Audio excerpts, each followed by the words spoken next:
하나님 말씀을 보겠습니다. 마가복음 1장 말씀입니다. 마가복음 1장 1절에서 8절 말씀입니다. 다 같이 읽습니다. 하나님의 아들 예수 그리스도의 복음의 시작이라. 선지자 이사야의 글에 보라 내가 내 사자를 내 앞에 보내노니 그가 내 길을 준비하리라. 광야에 외치는 자의 소리가 있어 이르되 너희는 주의 길을 준비하라. 그의 오실 길을 곧게 하라. 기록된 것과 같이 세례 요한이 광야에 이르러 죄 사함을 받게 하는 회개의 세례를 전파하니 온 유대 지방과 예루살렘 사람이 다 나아가 자기 죄를 자복하고 요단강에서 그에게 세례를 받더라. 요한은 낙타털 옷을 입고 허리에 가죽띠를 띠고 메뚜기와 석청을 먹더라. 그가 전파하여 이르되 나보다 능력 많으신 이가 내 뒤에 오시나니 나는 굽히어 그의 신발끈을 풀기도 감당하지 못하겠노라. 나는 너희에게 물로 세례를 베풀었거니와 그는 너희에게 성령으로 세례를 베푸시니라. 아멘. 하나님 아버지, 정말 하나님 앞에서 찬양으로 영광을 돌렸습니다. 정말 하나님, 이 남종이 정말 주님을 평생 하나님 앞에 가는 그 순간까지 이 땅에서 평생 찬양으로 영광을 돌리기를 기도합니다. 하나님 힘을 주셔서 정말 마지막까지 하나님을 찬양하게 하여 주시고 그 찬양을 통해서 우리 모두가 하나님을 함께 찬양할 수 있도록 은혜를 더하여 주시옵소서. 예수님의 이름으로 기도합니다. 아멘. 이런 게 진짜 찬양입니다. 무슨 말씀인지 아시죠? 정말 하나님이 기뻐하는 찬양을 오늘 우리가 드렸고 또 우리가 함께 했습니다. 여러분, 기독교인이란 말을 우리가 많이 합니다. 자, 오늘부터 마가복음을 시작하는데요. 오늘 말씀의 제목은 복음의 시작이라는 제목으로 말씀을 드리겠습니다. 정말 이제 마가복음이 이제 몇 주 또 몇 달을 할지 모르겠지만 함께 여러분들 기도해 주셔서 잘 감당할 수 있도록 여러분 도와주시기를 바라겠습니다. 여러분, 기독교인이란 무엇을 말하는 것이죠? 기독교인이라고 하는 그 정의가 무엇입니까? 기독교인, 그리스도인, 기독교인 이런 말을 우리가 많이 합니다. 우리 교회 다녀요, 신앙생활이요 이렇게 얘기하지만 실질적으로 우리가 기독교인이라고 한다면 그 말의 정의가 무엇이냐, 그 정의를 좀 우리가 한번 잡고 가자 이 말입니다. 기독교인이라고 하는 것은 성경에 의하면 주의 복음을 받아들인 사람들을 갖다가 기독교인이라고 합니다. 여러분들이 만약에 이런 질문을 받게 되면은 이 정의만 얘기하시면 됩니다. 저는 기독교인인데 복음을 받아들인 사람입니다. 이렇게 얘기하면 기독교인이 되는 겁니다. 교회에 다니는 비기독교인들도 있을 수가 있습니다. 왜냐하면 교회에는 다니는데 복음을 받아들이지 않는다면 기독교인이라고 말하기는 어렵죠. 교인이죠. 성도라고 말하기도 그렇고 그냥 멤버죠. 교회에 다니지 않는 기독교인들도 있을 수가 있을 겁니다. 교회는 다니진 않아도 복음을 받아들인 분들도 있겠죠. 얼마든지 가능한 말씀드립니다. 그리고 그 기준의 경계는 무엇이냐? 이제 복음이라는 겁니다.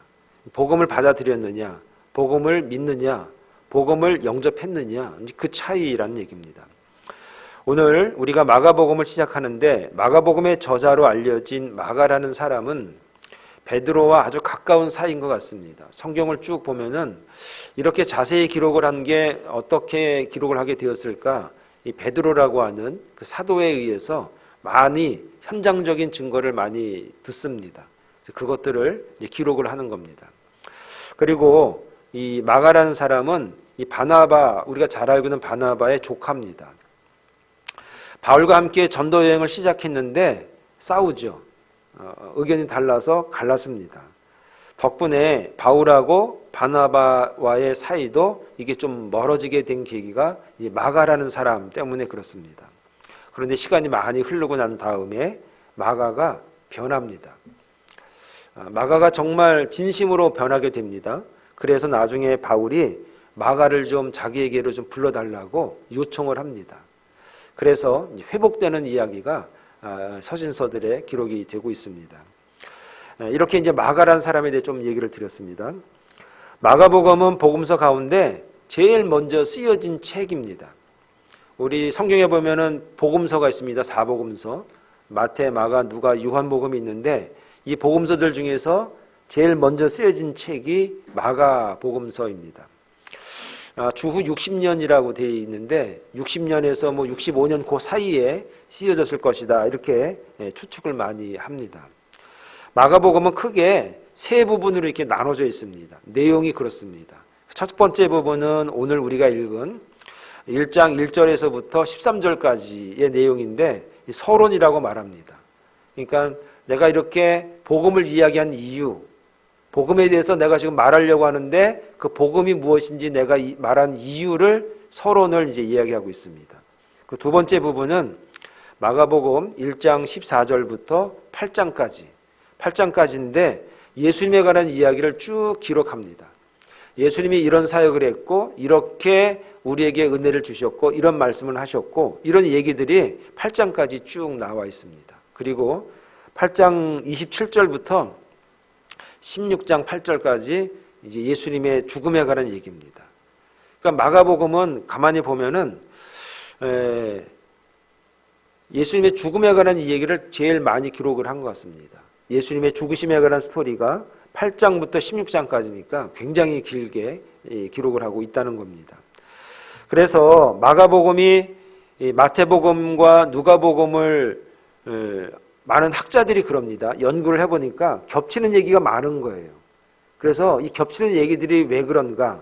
그래서 마태복음과 누가복음이 마가복음을 참고로 해서 마가복음을 읽고 난 다음에 이런 식으로 기록해야겠구나. 나는 조금 더 자세히, 조금 더 근본적으로, 조금 더 자세히 이렇게 해가지고 기록된 책들이 마태복음, 누가복음 이렇다는 얘기입니다.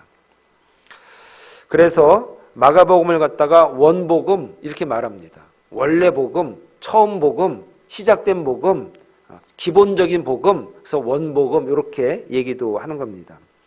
그래서인지 마가복음의 첫 시작이 어떻게 되어 있는가? 복음의 시작이다. 이렇게 시작을 하고 있습니다. 그렇다면 복음의 시작이라고 말하고 있는데 이 복음이 그러면 무슨 의미냐? 복음이 뭐냐? 이 얘기를 좀 우리가 하고 갈 수 있습니다. 여러분 복음이라고 하는 뜻을 우리가 영어로도 보고 헬라어로도 보고 한문으로도 보고 다 볼 수 있는데 그 원래 의미가 무엇이냐?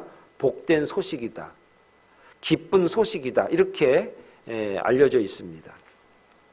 하지만 이 복음이라고 하는 그 헬란 말을 보면은 유앙겔리온 이렇게 써 있습니다.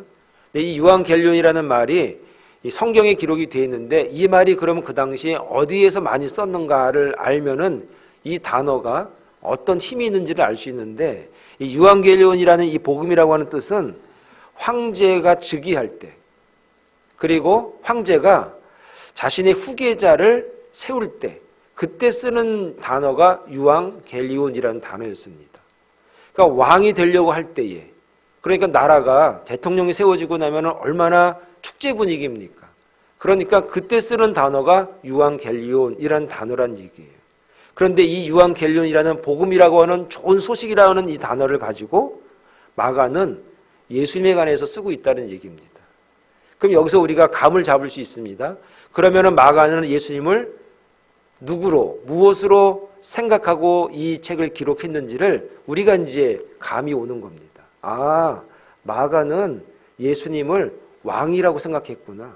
왕이 오셨다고 생각했구나. 왕이 이 땅에, 진정한 왕이 이 땅에 세워진다라고 그는 여겼구나. 이렇게 이제 우리가 이해를 할 수가 있다는 얘기입니다. 예수님의 제자들은 이 복음이 바로 예수 그리스도에 관한 소식이라고 생각을 하는 겁니다. 그렇게 믿었습니다. 만유의 왕이신 하나님의 아들에 관한 소식이야말로 진정한 복음, 유앙겔리온, 기쁜 소식이지 않을까라는 믿음이 그들에게 있었던 것입니다. 마가는 이 복음이 이제 시작됐다 이렇게 알리기 시작했습니다. 여러분, 마가는 이 복음을 받아들여야 하는데 많은 사람들이 받아들이지 않고 있습니다. 그래서 이 복음을, 이 유앙겔리온을, 이 정말 좋은 소식을, 진정한 온 인류의 왕이 이 땅에 오셨는데 그거를 받아들여야 되는데, 이 받아들이기 위해서는 몇 가지 방법이 있다라고 이제 그가 기록을 하는 겁니다. 오늘 우리가 읽은 1절에서 8절까지 이 복음, 유앙겔리온, 이 기쁜 소식, 진정한 왕이 이 땅에 오신 그 예수 그리스도를 받아들이는 데 있어서 세 가지 방법을 제시합니다. 그 첫 번째가 말씀이고, 두 번째가 회개고, 세 번째가 성령이다. 이렇게 오늘 1절에서 8절의 내용이 그렇습니다.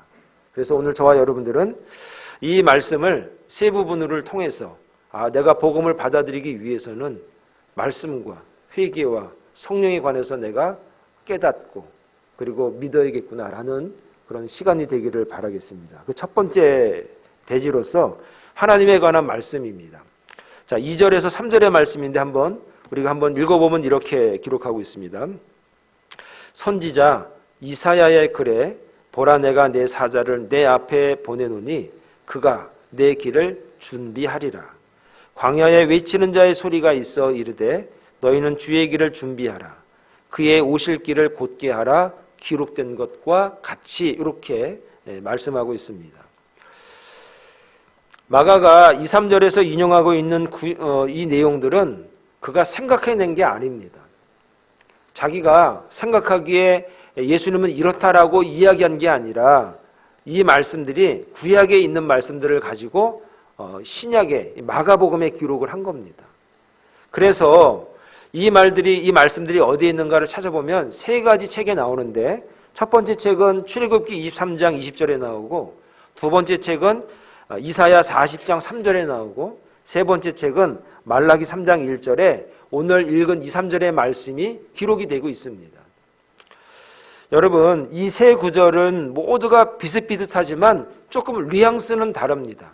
강조점이 다르고 약간 단어는 다르지만 전체적인 내용은 같다는 겁니다. 그렇다면 왜 마가는 이렇게 복잡하게 세 개의 구절을 이용하고 세 개의 책을 이용해서 오늘 마가복음의 기록을 했느냐 이거죠. 그것은 복음의 시작이 전체적인 성경의 성취라는 것을 알려주려고 하는 겁니다. 단지 성경의 한 구절만을 언급하면서 성경이 이루어졌다고 말하는 것이 아니라 성경 전체의 흐름이, 성경 전체의 예언이 모두 이루어지고 있다는 것을 말하고 싶은 마가의 심정이에요. 그래서 마가는 골고루 찾아봤고 골고루 이용할 수 있었던 이유가 무엇이냐? 성경 전체가 오늘 예수님을, 복음을 말하고 있다는 얘기입니다. 하나님의 말씀 전체가 복음을 이야기하고 있고 예수님을 이야기하고 있다는 것을 그가 강조하고 있는 것이죠. 여러분, 예수님의 제자들은 맹목적인 사람은 아닙니다. 맹목적인 사람이라는 게 뭐냐? 예수 믿으라고 하니까 무조건 믿고 그런 사람들이 아니에요. 그들은 매우 이성적이고 비판적이었습니다. 그들은 예수님을 따르면서도 끊임없이 의심했고 자기들만의 생각을 포기하지 않았던 사람들이 제자들이었습니다. 그래서 누가복음에 보면, 누가복음 1장 3절에 보면 중요한 단서가 하나 나오는데 이렇게 기록을 합니다. 예수님에 대한 모든 일들에 관해서 이야기할 때 이렇게 시작합니다. 그 모든 일의 근원부터 자세히 미루어 살폈다라고 기록을 하고 있어요. 그러니까 예수님을 따라다니면서도 어떻게 했는가? 근원을 살폈어요. 예수님의 말, 예수님의 행동, 예수님의 기적, 이적을 보면서 그냥 확 믿어버리고 맹목적으로 따라간 게 아니라 근원을 살폈어요. 저 말이 어디 있더라? 저 말이 어디에 있었더라? 저 이적이, 저 삶이, 저 얘기가 맞나를 계속해서 확인하면서 예수님을 따라다녔다는 거예요.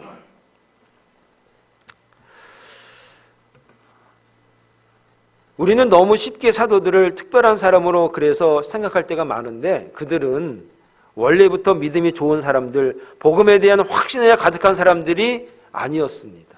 의심하고 또 의심하고 확인하고 또 확인하고 그랬던 사람들이 제자들이었다는 거예요. 우리가 잘 아는 도마라는 사람은 어땠죠? 굉장히 의심했어요.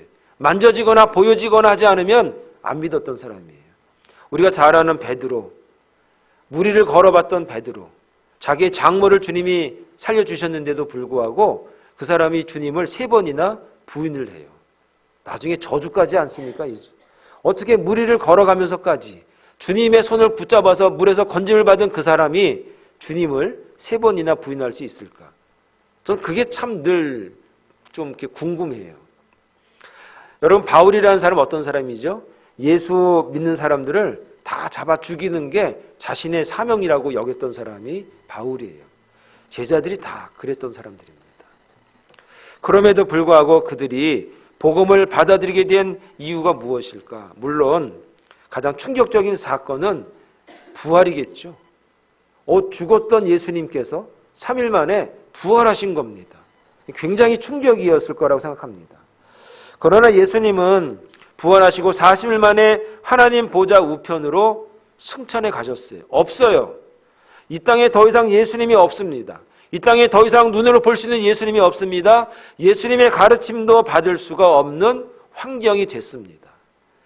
그래서 여러분, 그동안에 그럼 예수님의 제자들은 어떻게 했을까? 내가 보고 내가 알고 있었던 것, 내가 경험한 것, 그걸 가지고 그들이 그래, 내가 경험한 게 최고지 라고 살았을까? 여러분, 우리가 가지고 있는 경험들은요, 시간이 지나면 기억이 흐려지게 되고 나중에는 경험의 진위마저도 좀 이렇게 흔들리는 경우가 많아요. 남는 거는 내 이름하고 내 자식 얼굴 정도? 뭐 그 정도 아닐까 생각이 들어요. 건강하면. 저희 어머님 같은 경우는 이제 자식 얼굴도 이렇게 뚫어지게 봐야 누구세요? 이러다가 나중에 이렇게 기억하는. 우리의 기억이라는 게 그렇다는 얘기입니다. 우리의 기억이라고 하는 것이, 우리의 경험이라고 하는 것이 나중에는 흐려질 수밖에 없다는 거예요. 흔들 수 있는 그 경험을 지속시켜주는 것은 무엇일까요? 내가 경험한 것이 정말 이게 맞는 경험이고 흔들릴 수 없고 부인할 수 없는 것이라고 하는 게 무엇이냐? 그것은 말씀이라는 거예요. 마가의 입장에는 말씀밖에 없는 거였어요. 말씀은 주관적인 경험을 확신시켜주는 도구예요. 이게 무슨 말이냐면 나의 경험이 어떻게 바르다고 확신할 수 있는가? 그것은 말씀으로 확증을 받을 때 그게 가능해질 수가 있다는 겁니다. 여러분, 이 말이 무슨 말이냐면 나의 체험이나 나의 경험이 모든 것이라고 생각할 때 나의 믿음은 철저하게 주관적인 거예요. 네가 경험한 거지, 너만 아는 거지, 네가 그렇게 말한 걸 갖다가 뭘로 증명할 건데? 라고 얘기할 때 우리는 사실 반박할 게 별로 없어요. 그렇기 때문에 우리의 경험이, 제자들이 만난 그 예수님이 정말로 예수님이시고 메시아시고 그 기적과 이적이 정말 우리의 경험이 틀리지 않았다는 것을 무엇으로 증명할 수 있는가? 주관적인 내 이 믿음과 신앙이 얼마나 객관적으로 보일 수 있는가? 그것은 말씀으로밖에 증명할 수가 없는 겁니다. 그래서 마가는 철저하게 구약에 나와 있는 말씀들을 들이대면서 이야기하면서 내 경험이, 제자들의 경험이, 사도들의 경험이 말씀해 보니까 객관적으로 맞다는 것을 증명을 하기 시작을 한 겁니다. 그래서 복음의 시작은 예수님의 탄생부터가 아니에요. 우리가 알고 있는 복음이라고 하는 것, 주님이 탄생한 그 순간을 복음이라고 여기는데 복음의 시작은 하나님의 말씀이라는 겁니다.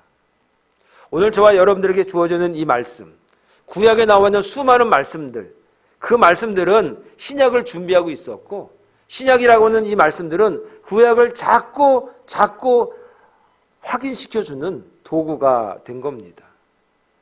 사랑하는 여러분, 그래서 복음의 시작인 말씀이 오늘 우리에게 필요한 이유가 무엇인가? 우리의 경험이, 우리의 알고 있는 지식이 하나님의 말씀에 비추어 봤을 때 모두가 인정할 수밖에 없는 객관적인 사실이 됐을 때 그 말씀이 오늘 우리에게 능력이 되는 것이고 힘이 되는 것이고 확신으로 다가오게 되는 것입니다. 그래서 오늘 마가는 선지자 이사야의 글에 구약에 보니까, 예언서에 보니까 오늘 예수 그리스도의 복음이 이렇다는 것을 그가 확인을 시키는 겁니다. 오늘 저와 여러분들이 복음을 무엇으로 확인할 수 있는가? 말씀으로 확인해야 됩니다.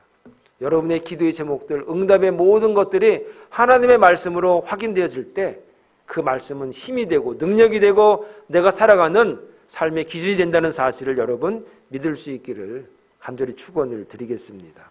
두 번째는 회개를 말해야 됩니다. 회개를 말합니다. 자, 4절의 말씀인데요. 다 같이 우리가 4절 말씀을 읽도록 하겠습니다. 시작.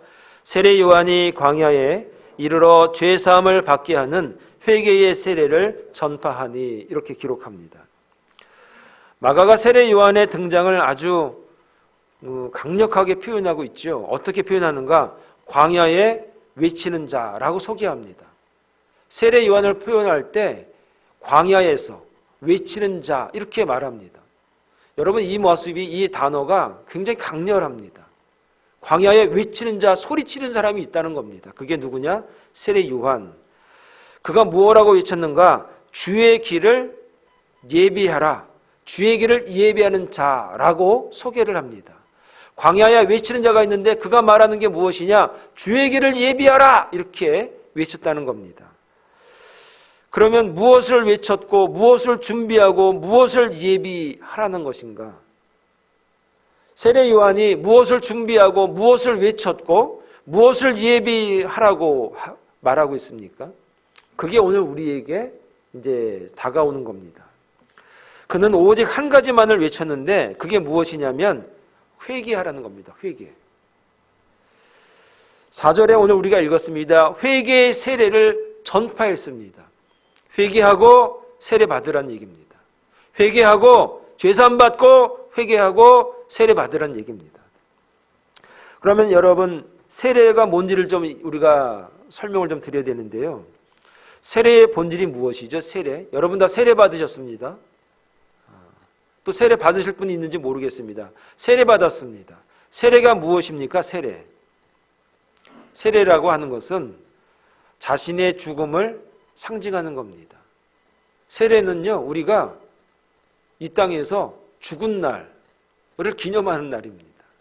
세례는 우리가 죽는 날입니다. 다시 말씀을 드리면, 죄 가운데 살던 내가 죽고 새로 내가 태어났다라고 하는 의미에서 세례를 우리가 받는 겁니다. 그리고 세례식이 있는 겁니다. 그래서 원래 물속에 사람을 푹 담궜다가 침례했다가 다시 나오면서 살아났다는 것을 의미하는 것이 세례라는 겁니다. 저는 개인적으로 침례가 좀 바른 것 같습니다. 장로교, 어떻게 보면 개혁주의 교회에서 목회를 하고 있지만 침례가 참 어떻게 보면 의미 있지 않겠는가. 주님도 침례 받으셨기 때문에 그걸 그렇게 따라하는 것, 그렇게 복습하는 것이 좀 맞을 수 있다고 저는 생각합니다. 개인적으로. 자, 이 세례는 기본적으로 철저하게 내가 죽은 겁니다. 그 얘기는 뭐냐? 철저하게 내 죄를 회개한 날입니다. 그래서 회개가 없이는 세례가 의미가 없는 거예요. 회개가 없이 세례 받았다라고 하는 것은 그냥 하나의 행사인 거죠. 그래서 세례 받는다는 얘기 무엇이냐면 내가 정말 내 죄를 회개했는가, 그거를 묻는 겁니다. 여러분이 가지고 있는 성경은, 우리가 가지고 있는 성경은 크게 두 가지의 기능이 있습니다. 하나는 무엇이냐면은 우리에게 있어서 거울의 기능입니다. 또 하나는 무엇이냐면 등대의 기능이 있습니다. 거울이 뭐죠? 거울이 나를 보는 거 아니에요?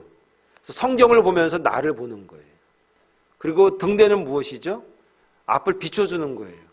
우리 갈 길을 이렇게 인도해 주는 거예요. 어떻게, 어디로, 어떤 모습으로 가야 하는지 성경이 등대 역할을 해주는 겁니다. 이 기능이 성경이 가지고 있는 기능이에요. 그러면은 이 두 가지 기능 가운데 먼저 우선시되는 게 무엇이냐? 거울이겠죠. 거울. 왜 그러냐? 먼저 자신을 정확하게 바라볼 수 있어야 갈 수 있으니까. 나를 정확하게 바라볼 수 있는 게 이게 성경이고 말씀이란 얘기예요. 자신을 있는 그대로 보는 것, 있는 그대로 날 것을 말씀에 비추어서 보는 것, 그것이 회개라는 얘기예요. 나를 정확하게 보여주고 나를 정확하게 알려줘야만이, 내 상태를 정확하게 짚어줘야만이 나를 보게 되니까, 그래서 내가 회개하게 된다는 겁니다. 그 행위는 오직 자신을 비춰 볼 때만이 가능을 해요. 그래서 성경을 보면서 우리는 누구를 봐야 되냐? 사실은 나를 봐야 되는 겁니다. 하나님의 말씀을 보면서 누가 생각이 나고 저놈은 나쁜 놈이고 저놈은 회개할 놈이고 그런 게 아니라 하나님의 말씀을 비추면서 나를 보는 거예요. 아, 말씀을 보니까 내가 이렇네. 자신과 다른 사람을 비교하는 것이 아니에요. 우리는 상대적인 의로움으로 구원받는 것이 아니라 오직 절대적인 의로움만으로 구원을 받을 수가 있는 겁니다. 자신을 투명하게 말씀에 비추어 보는 사람이라면 누구라도 자신의 더러움을 발견할 수밖에 없는 거예요. 그리고 그 더러움의 결과가 영원한 사망이라는 것을 안다면 회개하는 거죠. 우리에게 회개라는 행위가 없는 것은 아직도 우리 자신을 그래도 괜찮다고 여기는 거예요. 스스로 위로받는 거예요.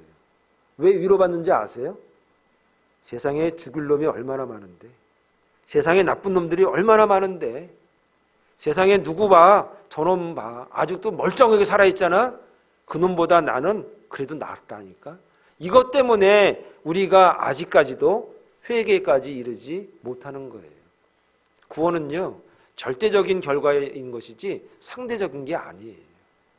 상대보다 조금만 나으면 나는 괜찮은 사람이 아니라 절대적인 가치관, 절대적인 기준에 비추어 봤을 때 나를 돌아봐야 되는 겁니다. 그 기능을 성경이, 말씀이 하는 겁니다. 세례 요한은 바로 그런 유대인들에게 세례를 받아야 한다고 외쳤던 겁니다. 여러분, 유대인들은 자신들은 이방인들과 늘 비교를 했습니다. 그래서 자신들을 뭐라 그러죠? 선민. 우리는 하나님으로부터 선택받은 민족이야. 그래서 이방인하고 비교했을 때 우리는 다르지. 아고 저 사람들하고 우리하고 어떻게 비교를 해? 라고 여겼던 거예요. 비교함으로 말미암아 자신들은 의인이었던 거예요. 비교해보니까 자신들은 괜찮은 거예요. 비교해보니까 우리는 하나님을 믿고 저들은 안 믿는 거예요. 그러한 유대인들에게 세례 요한이 외쳤던 겁니다. 회개하라. 회개의 세례를 받으라! 라고 외쳤던 겁니다. 오늘 이 외침이 그러면 누구에게 외치는 말씀이라고 생각하십니까? 당시의 세례 요한의 광야에서의 그 외침이 지금 오늘날 누구를 향해서 외치고 있을까요? 신앙생활하고 있는 저와 여러분들에게 세례 요한이 절대적인 기준인 이 하나님의 말씀을 가지고 광야에서 우리를 향해서 외치고 있습니다. 회개하라. 그리고 세례를 받으라.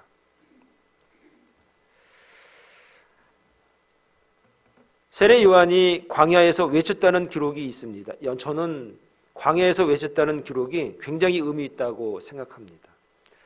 여러분, 광야라고 하는 이 단어는 이스라엘 민족에게 있어서 굉장히 중요한 단어입니다. 이스라엘 민족이 출애굽했을 때 어디로 인도하셨죠? 광야로 인도하셨습니다. 예수님이 세례 받으시고 난 다음에 어디로 이끌림을 받으셨죠? 광야의 인도를 받으셨습니다. 광야에서 시험 받으셨습니다. 그런데 오늘 세례 요한이 어디서 외치고 있습니까? 광야에서 외치고 있습니다. 이 광야라고 하는 이 단어는 굉장히 중요합니다. 그가 광야에서 외쳤다는 기록이 중요한데 우리가 그래서 과외할 때가 어디냐? 그걸 얘기하는 거예요. 우리가 하나님의 백성이라면 지금 우리가 어디를 향하게 되고 어디로 가야 되냐면 이스라엘 백성들처럼, 예수님처럼, 세례 요한처럼 광야로 나가야 한다는 얘기입니다. 여러분, 광야는 어떤 곳이죠? 이스라엘 백성들이 광야를 걸어갈 때 그들에게 좋은 일이 있었습니까? 나쁜 일이 있었습니까? 광야라고 하는 것은 시련의 장소입니다. 광야는 그러나 동시에 기회의 땅 아닙니까? 이스라엘은 광야에서 고난을 당했습니다. 하지만 동시에 광야에서 하나님의 도우심을, 하나님의 축복을 그들이 광야에서 받았습니다. 광야는요, 힘든 곳이지만 우리가 있어야 할 곳이라는 겁니다. 예수님께서도 회개하라 천국이 가까웠느니라 이렇게 말씀하고 있습니다. 광야로 나가는 사람만이 진정으로 세례를 받을 수 있기 때문입니다. 광야로 나가는 사람만이 진정한 회개의 경험을 할 수 있기 때문입니다. 내 삶이 아무리 윤택하고 평화로워도 우리는 광야로 나가야 하는 이유가 무엇이냐? 나의 죄를 직시하고 나의 연약함을 고백하는 곳, 그곳이 바로 광야라는 곳입니다.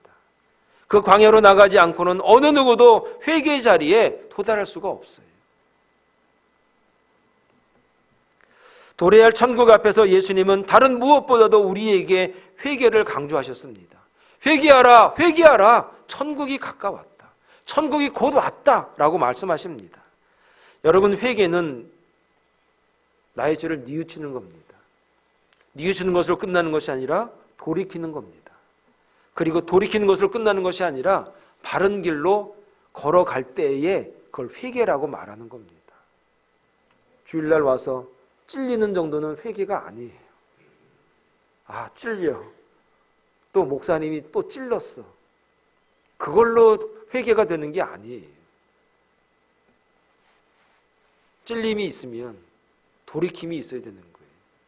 돌이키고 나서 그 길을 계속 가는 것까지 회개라 말하는 겁니다. 회개는 방향을 바꾸는 걸 말하는 겁니다. 회개는 장소를 바꾸는 걸 말합니다. 이 말이 어디서 나왔냐면 모세가 왕궁에 있었습니다. 잘 살았습니다. 근데 왕궁에서 의롭게 되기를 바랬습니다. 그런데 아무리 왕궁에 살면서 자기의 백성들을 도우려고 하더라도 도저히 될 수가 없는 겁니다. 왕궁에서 아무리 살면서 발버둥 쳐봐야 달라지는 건 아무것도 없습니다. 그래서 하나님께서 그를 왕궁에서, 왕실로부터 건져내셨습니다. 어디로 건져냈죠? 광야로 오게 했습니다. 그리고 그곳에서 그를 만나주시고 다시 어디로 가게 했습니까? 왕궁으로 가게 했습니다. 자기 백성을 구원시키게 하신 겁니다. 사랑하는 여러분, 오늘 저와 여러분이 있는 그곳이 하나님이 원하지 않는 그곳이라면, 하나님께서 바라지 않는 곳이라면 아무리 편하고 안락하고 모든 것이 준비가 돼 있어서 사람들이 봤을 때 복받은 사람이라고 말하는 그 왕궁이라고 할지라도 하나님이 원하지 않고 올바로 우리가 살아갈 수 없는 그곳이라면 거기서 우리가 나와야 되는 겁니다. 그리고 하나님께서 우리에게 말씀하시는 그 말씀이 다시 그 왕궁을 향해서 두렵지만 고난스럽지만 어려움이 있지만 시련이 있지만 그 방향으로 가라고 한다면 그걸로 가야 하는 겁니다. 그거를 갖다가 회개에 이렇게 말하는 겁니다. 오늘 저와 여러분들이 서 있는 그곳이, 여러분들이 가고 있는 그 길이 하나님이 원하는 장소요, 하나님이 원하는 방향이 맞습니까? 그게 말씀에 비추어 봤을 때 아니라고 생각이 된다면 나오셔야 됩니다. 그리고 하나님의 뜻을 따라서 말씀에 비추어서 하나님이 원하는 방향으로 우리가 방향을 바꾸셔야 됩니다. 이럴 때, 이렇게 회개할 때에 복음이 우리에게 주어지는 겁니다. 이렇게 회개가 있을 때에 주의 복음이 오늘 우리에게 주어지게 되는 겁니다. 말씀이 무겁죠? 하나 더 말씀을 드리겠습니다. 성령입니다. 세 번째는 성령님이십니다. 자, 7절과 8절의 말씀인데요.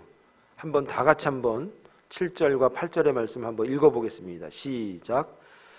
그가 전파하여 이르되 나보다 능력 많으신 이가 내 뒤에 오시나니 나는 굽혀 그의 신발끈을 풀기도 감당하지 못하겠노라. 나는 너희에게 물로 세례를 베풀었거니와 그는 너희에게 성령으로 세례를 베푸시리라. 세례 요한은 자신을 따르는 수많은 무리들 앞에서도 자신을 드러내지 않습니다. 오히려 그는 자신이 광야에서 외치는 소리, 자신을 갖다가 나는 그냥 소리야 소리라고 자신을 칭합니다. 나는 그냥 소리지 소리. 자신을 드러내지 않아요. 자신은 결코 주인공이 될 수 없다는 것을 세례 요한이 말해요. 근데 여러분 신앙생활 하다 보면은 주인공이 되고 싶어 하지 않습니까? 주목받고 싶지 않습니까? 근데 세례 요한은 절대로 자신을 드러내지 않아요. 나는 그냥 소리라고 소리, 스피커라고 스피커라고만 얘기를 해요. 그리고 나서 누구를 얘기하는가? 내 뒤에 오실 분이 있는데 나는 그분의 신발끈을 푸는 것도 감당할 수가 없다고. 그렇게 얘기를 합니다. 그리고 아주 중요한 말을 합니다. 자신은 물론 세례를 주지만 나 지금 세례를 주는데 내가 물로 세례를 주지 않소. 내가 물에 잠기게 하지 않소. 나는 물로 세례를 줍니다. 그런데 내 뒤에 오실 분은 성령으로 세례를 주십니다. 이렇게 말을 해요. 굉장히 차원이 다른 얘기를 하는 겁니다. 오늘 이 부분이 저와 여러분들에게 조금 그동안에 쌓여있던 오해들이 좀 풀릴 수 있을 거고요. 성령에 관해서 한번 다른 시각을 좀 가질 수 있는 계기가 될 거라 생각이 듭니다. 그래서 성령 세례에 대해서는 여러 가지 이론이 있고 많은 오해들이 있는데 좀 제가 좀 말씀을 좀 오늘 좀 자세히 드려보고 싶습니다. 그 오해들 가운데 가장 큰 오해가 무엇이냐면 성령 세례를 갖다가 각종 은사와 동일하게 생각하는 경우가 많이 있어요. 그래서 그런 사람들은 성령을 하나의 도구, 기능으로 생각을 하는 거예요. 그래서 성령 받으면 방언하고, 성령 받으면 병을 고치고, 성령 받으면 예언을 한다고 주장을 해요. 틀린 말입니까? 아니면 이게 맞는 말입니까? 말하기 굉장히 껄끄럽죠. 왜 틀리겠어요? 맞죠. 성령을 받으면 다 할 수 있어요. 성령 받으면 그런 일들이 정말 가능해요. 하지만 성령은 그 모든 것들을 능가한다는 것은 얘기하지 않는 것 같아요. 대부분의 성령을 강조하는 사람들이 이 기능에 굉장히 몰입해 있어요. 그래서 이 기능을 하지 못하면 성령 받지 않은 걸로 말하거나 함부로 믿음이 연약하다든지 기도를 많이 안 했다든지 그렇게 폄하하는 경우가 많은 거예요. 그렇지 않다는 것을 말씀을 드리고 싶습니다. 그러면 무슨 말이냐? 이게 무슨 말이냐? 여러분 아이들이 부모님에 대해서 얘기할 때 어떻게 얘기합니까? 여러분들의 자녀들이 여러분들을 소개할 때 어떻게 얘기를 해요? 저한테 용돈 주는 분이에요? 이렇게 얘기해요?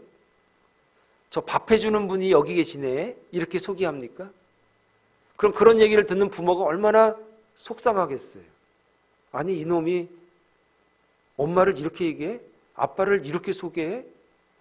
그거는 그 아빠와 엄마가 가지고 있는 기능이죠. 그 아빠로부터 받을 수 있는 유익이죠. 근데 그 엄마하고 아빠가 돈이나 주고 밥이나 해주고 청소나 해주고 그런 정도뿐입니까? 성령을 그렇게만 이해를 하고 계시더라 이 말이에요. 여러분 성령은 어떤 분이죠? 부모는 어떤 부모입니까? 밥이나 해주는 존재입니까? 그냥 잔소리 나는 존재입니까? 부모는 그 이상이죠. 그 이상. 아주 그 이상이죠. 어떻게 정의 내리기가 힘들 만큼의 부모님이 우리에게 크죠. 우리 딸들은 어떻게 생각할지 모르겠어요. 최소한 저한테 있어서의 부모라고 하면은 굉장히 큰 거예요. 너무너무 큰 거예요. 뭐라고 말하기가 어려운 거예요. 정의 내릴 수가 없는 그 무언가가 있는 거예요.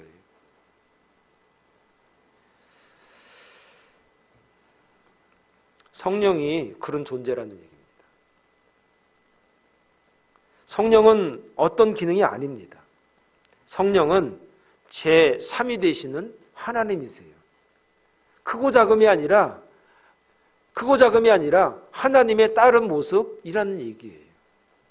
성령은 인격체이세요. 성령은 우리에게 예수님을 믿게 해주셔요. 우리는 믿고 싶어도 믿을 수 없는 사람들이 많아요. 정말 믿고 싶은데 안 믿어져요 하는 분들이 굉장히 많아요. 생각보다 굉장히 많아요. 성령은 예수님을 구주로 고백할 수 있도록 고백하게 해주는 분이 성령님이에요. 성령님이 아니고는 예수를 고백할 수가 없어요. 이것이 바로 성령의 아주 가장 큰 사역 중에 하나입니다. 사도 바울은 고린도전서 12장 3절에 이렇게 말씀하십니다. 그러므로 내가 너희에게 알리노니 하나님의 영으로 말하는 자는 누구든지 예수를 저주할 자라 하지 아니하고 또 성령으로 아니하고는 누구든지 예수를 주시라고 할 수 없느니라. 한마디로 성령은 우리가 예수를 나의 구주로 믿을 수 있도록 성자 하나님으로 고백할 수 있도록 도우시는 분, 또 다른 하나님이 성령님이라는 얘기예요. 근데 성령을 받아야만이 병 고치고 방언하고 뭐 다른 뭘 하고 그건 아무것도 아니라는 얘기죠. 그것만 바라보면 안 되는 거죠. 그것만 바라보면 불효자라는 얘기죠. 돈만 바라는 자식이 불효자지요. 부모만 기대는 자식이 불효자지요. 빌립보서 3장 3절에 보니까 이렇게 또 말하고 있습니다. 성령, 하나님의 성령으로 봉사하라. 봉사라고 하는 것은요, 두려워서 겁나서 하는 게 아니라 봉사는요, 하나님의 성령으로 하는 거예요. 성령이 함께 하시면 사람들이 봉사하게 돼 있어요. 쓰임받게 돼 있다는 얘기예요. 이처럼 성령은 우리 믿음의 시작점이 되시는 분임과 동시에 우리 행동을 바꾸는 근원이 성령이라는 거예요. 이런 말씀 드려서 참 죄송하지만 아주 신앙생활을 오래 하셨는데 참 안 변해. 그러니까 그 말은 무슨 말이냐? 교회는 매주 나오는데 안 변해.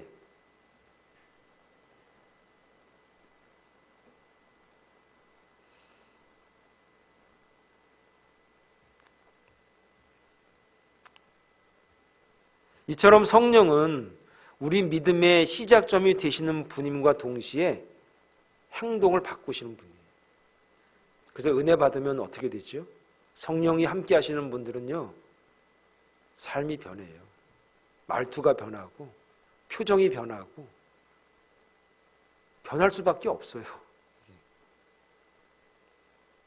정말 변할 수밖에 없어요.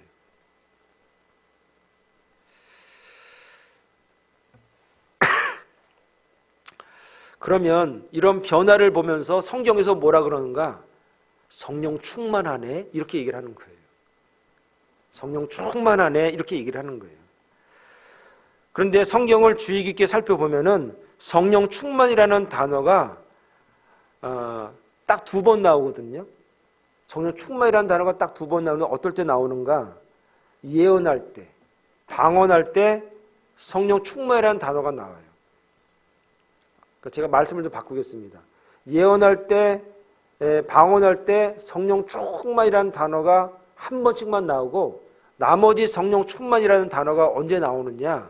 다 모두가 사람들의 삶이 변하고 생활의 태도가 바뀌고 삶의 모든 방향이 바뀌었을 때 나머지는 다 성령 충만이라는 단어를 쓰는 거예요. 제 말이 이해 가시죠?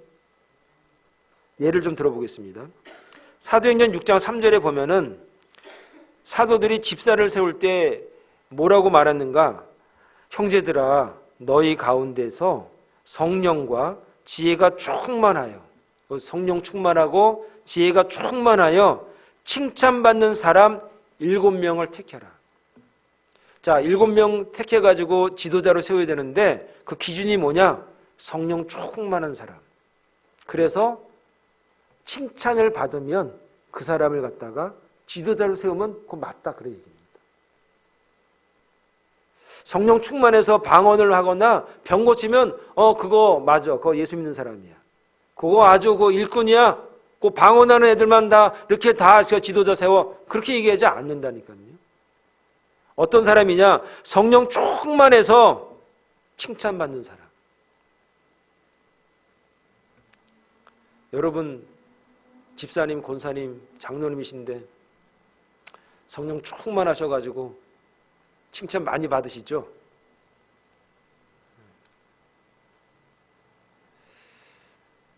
사도행전 11장 24절에는 이렇게 나옵니다. 바나바는 착한 사람이요 성령과 믿음이 충만한 사람이라. 이에 큰 무리가 주께 더하여지더라. 바나바는 착한 사람이었어요. 근데 왜 착했는가 봤더니 성령 충만했어요. 성령 충만하니까 어떻게 됐는가? 사람이 착해졌어요. 그전에는 조금 까칠했다 이 얘기죠. 아주 까칠까칠하고 그냥 톡톡 쏘고 막 그랬는데 성령 충만하니까, 하나님이 함께 하시니까 그가 착해졌어요. 착해지니까 또 어떻게 됐는가? 저 사람이 성령 충만해서 좋은 사람이 됐네. 야, 나도 성령 받아야겠다 해서 큰 무리가 주께 더하여지더라. 이게 부흥이라는 얘기예요. 여러분, 교회 신앙생활 하는 사람들이 욕먹거나 말 듣거나 까칠하다 그러거나 아우 저 성격 참 저 또라이 아니야? 이런 얘기 들으면 누가 교회 오겠어요? 아, 사람 참 착해, 참 좋아 사람. 큰 무리가 더해지는 게 그래서 된다는 얘기예요. 자꾸 얘기하면 찔려가지고 참 저도 죄송한데 하나만 더 말씀드릴게요. 사도행전 13장 52절에 보면은 제자들은 기쁨과 성령이 충만했다고 그랬습니다. 성령 충만하면요 기쁜 거예요. 그냥 주님의 은혜가 너무나 함께 하니까 늘 행복한 거예요. 기분이 좋은 거예요. 집에 가도 그냥 기분이 좋으니까 뭐 싸울 일이 뭐가 있어요. 그냥 기분이 좋은데 잔소리할 일도 없고 지적할 일도 없고 그냥 기분이 좋은 거예요. 행복한 거예요. 그러니까 제자들이 그런 모습이니까, 성령 받은 사람이 그런 모습이니까, 신앙생활하는 분들이 그런 모습이니까 늘 행복한 거예요. 얼굴이. 여러분의 얼굴이 빛이 나야 됩니다. 여러분 얼굴이 행복해야 됩니다. 여러분의 가정이 행복해야 됩니다. 돈이 많아서가 아니라, 질병이 없어서가 아니라 하나님으로 말미암아, 성령으로 말미암아 기쁨이 충만해야 됩니다.